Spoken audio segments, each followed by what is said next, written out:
दोस्तों, कल हम लोग एफोरिज्म 10 और एफोरिज्म 11 पढ़े थे। एफोरिज्म 10 में हम लोगों ने देखा था कि कैसे वाइटल फोर्स मॉर्बिड इफेक्शंस के चलते, मॉर्बिड एजेंट्स के चलते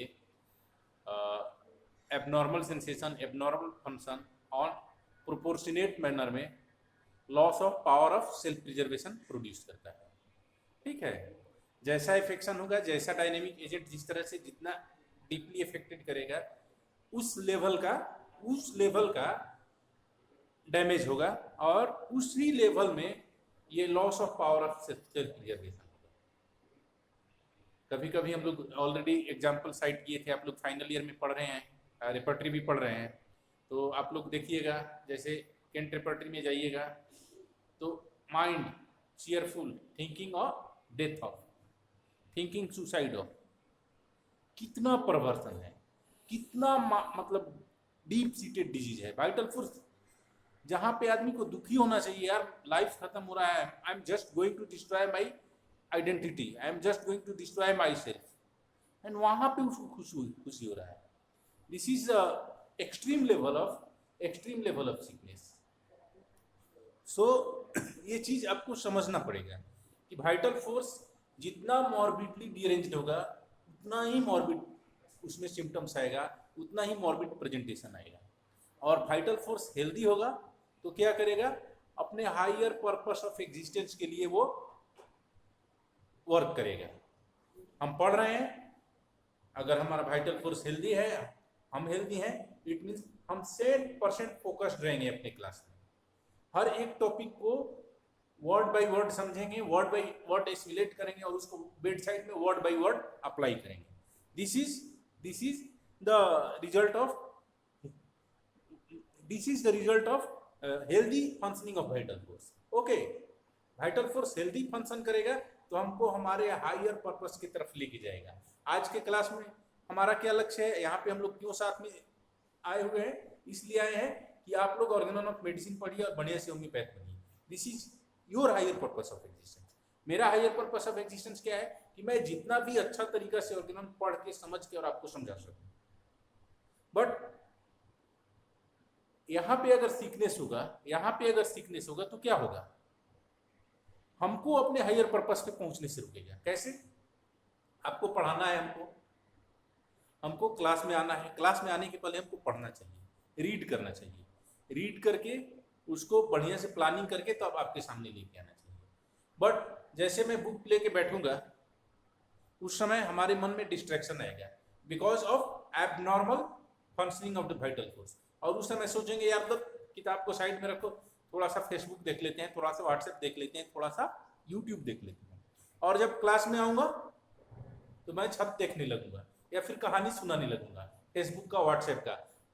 इट मीन्स मेरा वाइटल फोर्स मेरे हायर हेल्दी नहीं है, तो मुझको मेरे हायर पर्पस के लिए, हायर पर्पस पर पहुंचने से रोक रहा है।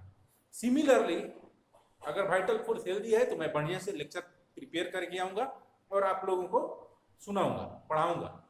और यहाँ पे जब मैं पढ़ा रहा हूँगा और उस समय अगर आपका वाइटल फोर्स सही तरीके से काम नहीं कर रहा है, मेलफंक्शनिंग कर रहा है, मॉर्बिडली डिअरेंज्ड है, तो उस सिचुएशन में आपका वाइटल फोर्स सिमिलरली मैं पढ़ाए आ रहा हूँगा और मन आपका कहीं और गया होगा। से आप खाने पे सोचने लगे, या किसी और सब्जेक्ट के बारे में सोचने लगे, यार मेरा प्रैक्टिस ऑफ मेडिसिन का नोट्स बचा हुआ है, मेरा रेपर्टरी का ये चीज बचा हुआ है।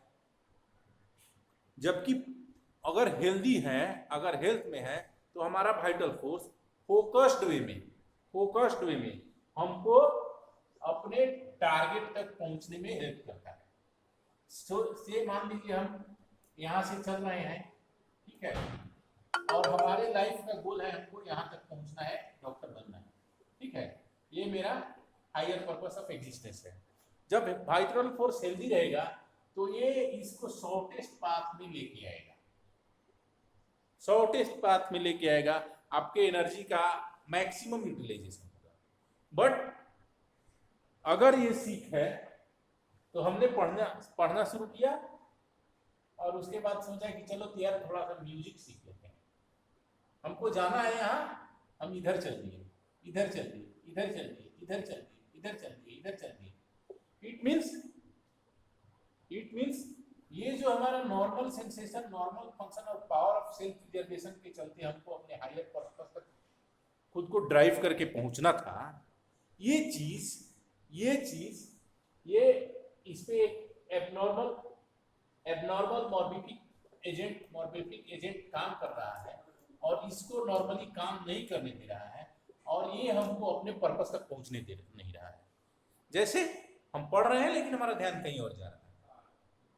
सो एफोरिज्म 9 में हमने normal function of vital force को देखा, 10 और 11 में 10 में डेथ सिचुएशन में देखा, 11 में सीकनेस के दौरान वाइटल फोर्स कैसे एक्ट करता है ये हमने देखा। हमको अपने हायर पर्पस तक पहुंचने नहीं देता है।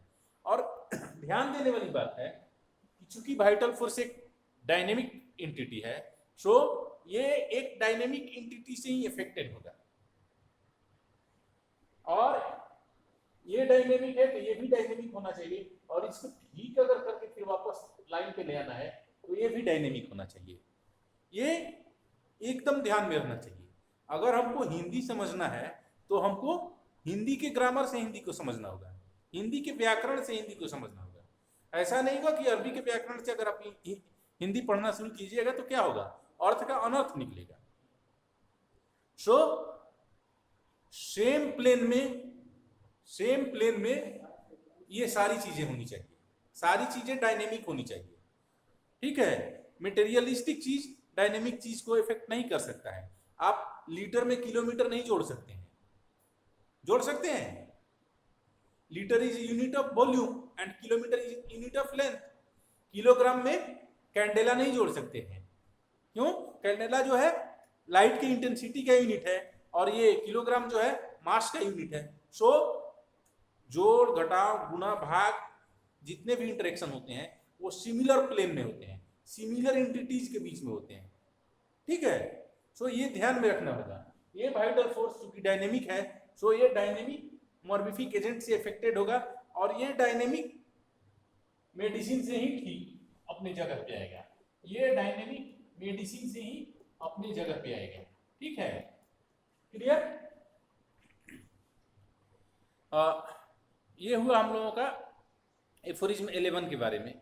एफोरिज्म 12 के बारे में, एफोरिज्म 12 के बारे में अगर हम लोग देखते हैं तो वहां पे भी लगभग यही बात कहा गया है कि it is morbidly affected vital force which produces disease alone. It is morbidly affected vital force which produces disease alone. ये vital force morbidly affected हो जाता है, वही डिजीज सिर्फ डिजीज को प्रोड्यूस करता है और कोई नहीं प्रोड्यूस करता है। मेटेरियल बॉडीज अगर सिर्फ है उसमें वो वाइटल फोर्स के बिना है। देख रहे थे हम लोग, क्या देख रहे थे हम लोग? देख रहे थे कि एफोरिज्म 12 को देख रहे थे कि it is morbidly affected vital force alone that produces disease। बिना वाइटल फोर्स के और बिना वाइटल फोर्स को मॉर्बिडली अफेक्टेड हुए डिजीज प्रोड्यूस हो जाए, ये संभव नहीं है, ये संभव नहीं है, क्योंकि सिर्फ बॉडी से डिजीज प्रोड्यूस नहीं हो सकता। और ये जो है, ये जो डिजीज है, ये कैसे एक्सप्रेस होगा? कह रहा है so that a morbidly affected vital force क्या करता है? The morbid phenomena perceptible to our senses express at the same time all the internal change. That is to say the whole morbid phenomena, the whole morbid derangement of the internal dynamics in a word, they reveal the whole disease consequently also the disappearance under the treatment of all the morbid phenomena and of all the morbid alteration that differ from healthy vital operations certainly affects the necessarily implies the restoration of the integrity of vital force and therefore recovered health of the whole organism।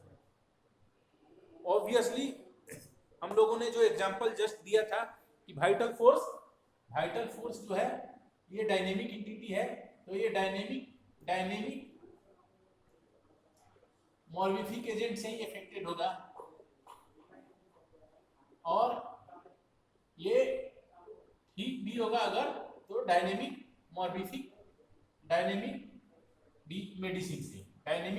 Medicine से, ठीक है।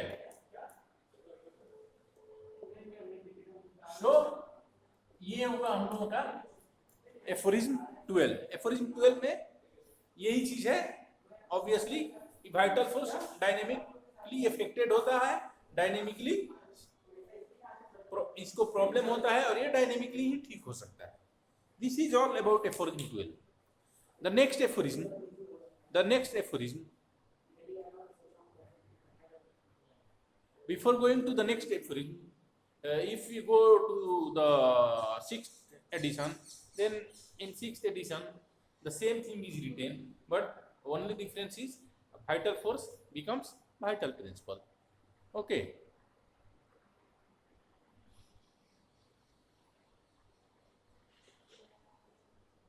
so next is aphorism 13. next is aphorism 13 कह रहा है कि disease में अगर कोई सिम्टम नहीं आ रहा है, तो वो डिजीज क्यूरेबल नहीं है। ऐसा कैसे हो सकता है? डिजीज है और सिम्टम नहीं आए। तो एफोरिज्म 3 याद कीजिए। एफोरिज्म 3 में क्या कर रहे हैं एनीमल डिजीज में? इंडिकेशन। क्या बोल रहे हैं सिम्टम्स के बारे में? इंडिकेशन। बेसिकली जब भी कोई डिजीज है और वो क्यूरेबल डिजीज है, तो वो क्यूरेबल डिजीज कहीं ना कहीं से कुछ न कुछ ऐसा सिम्टम्स देगा जो कि इंडिकेशंस होगा, और उस इंडिकेशन से ही हम ट्रीट कर सकते हैं। अगर इंडिकेशन नहीं है तो हम कुछ नहीं कर सकते। अगर आपके पास कोई पेशेंट आए प्लेन सिम्टम लेके कि डॉक्टर साहब मुझे माथा दर्द हो रहा है, क्या मेडिसिन दीजिए? जब तक उसके साथ वो डिफरेंट उसका जो 4-5 कैरेक्टर आप लोग जानते हैं, लोकेशन, सेंसेशन, मोडलिटी, कन्फर्मेंट, ये सब एक्सटेंशन वगैरह नहीं मिलता है आपको, आप कुछ नहीं कर सकते। क्योंकि आपके प्रूविंग में डिजीज प्रोड्यूस नहीं हुआ है।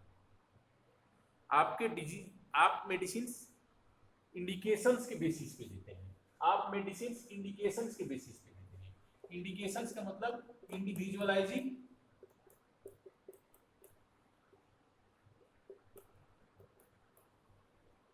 Sign and symptoms. अगर आपको इंडिकेशन नहीं मिला, अगर आपको डिजीज में इंडिकेशन नहीं मिला, तो आप किस चीज बेसिस पे मेडिसिन देंगे? एडवांस केसेज में, एडवांस पैथोलॉजिकल केसेज में आपको सिम्टम्स रहते हैं। आपके पास पेन आए, पेशेंट फोन करेगा, बोलेगा डॉक्टर साहब बहुत पेन हो रहा है, सिर्फ पेन ही हो रहा है। कैसे बढ़ता है, कैसे घटता है, मोडलिटीज कुछ नहीं है, इंडिविजुअलाइजिंग कैरेक्टर कुछ नहीं है। So you can not do anything. क्योंकि अगर ये डिजीज क्यूरेबल है, तो ये अपने आप को मॉर्बिड साइन एंड सिम्टम्स के साथ साथ इंडिकेशंस भी देगा। एफोरिज्म 14 में भी यही बात कहा जा रहा है कि there is in the interior of man nothing morbid that is curable. ऐसा कोई मॉर्बिड चीज नहीं, ऐसा कोई बीमार चीज नहीं है जो कि क्यूरेबल हो।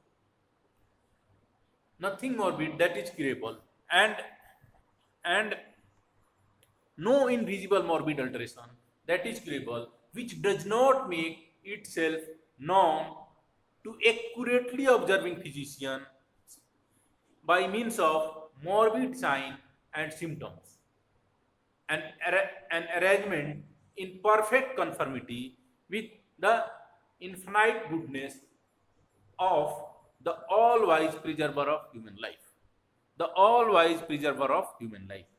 So curable disease, एफोरिन 14 ये कहता है, एफोरिन 14 भी ये कहता है, every curable disease, in every curable disease, एफोरिन 14 कह रहा है in every curable disease you will get indications.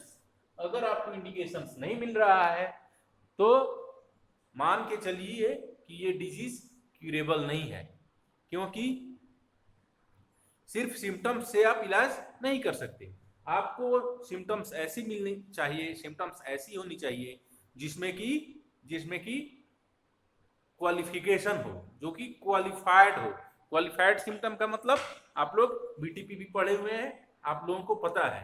Qualified symptom का मतलब जिसमें या तो लोकेशन हो या सेंसेशन हो या मोडिलिटी हो या कॉन्कॉमिटेंट हो, कोई चीज, कोई उस सिम्टम के साथ कुछ ऐसा होना चाहिए जो उस सिम्टम को अदर सिम्टम से अलग करे, और वो सिम्टम आपके मटेरिया मेडिका में अवेलेबल होना चाहिए। कितना भी अनकॉमन सिम्टम हो, कितना भी अनकॉमन सिम्टम हो, लेकिन अगर अपने मटेरिया मेडिका में नहीं है अवेलेबल, हमको प्रूविंग में नहीं मिला है, तो हम कुछ नहीं कर सकते हैं, कुछ नहीं कर सकते हैं। बहुत सारे पेशेंट्स आके बहुत सारे इंडियन फूड्स के बारे में बोलते हैं कि डॉक्टर साहब ये चीज़ तो हम खा नहीं सकते, इससे हमको प्रॉब्लम हो जाता है, बट अपने रेपर्टरी में नहीं है, अपने मटेरिया मेडिका में नहीं है, अपने प्रूविंग में अवेलेबल नहीं है, सो हम लोग उसको यूज़ नहीं कर सकते हैं, यूज़ नहीं कर पाते हैं। हालांकि वो पिक्यूलियर है, वो आके बोलेगा कि हाँ हम फला फ्रूट खाते हैं तो हमको प्रॉब्लम होता है, बट हम लोगों के क्लिनिकल प्रूविंग में या हम लोगों के ड्रग प्रूविंग में वो सिम्टम नहीं आया है, सो वो हमारे लिए इंडिकेशन फिलहाल नहीं है।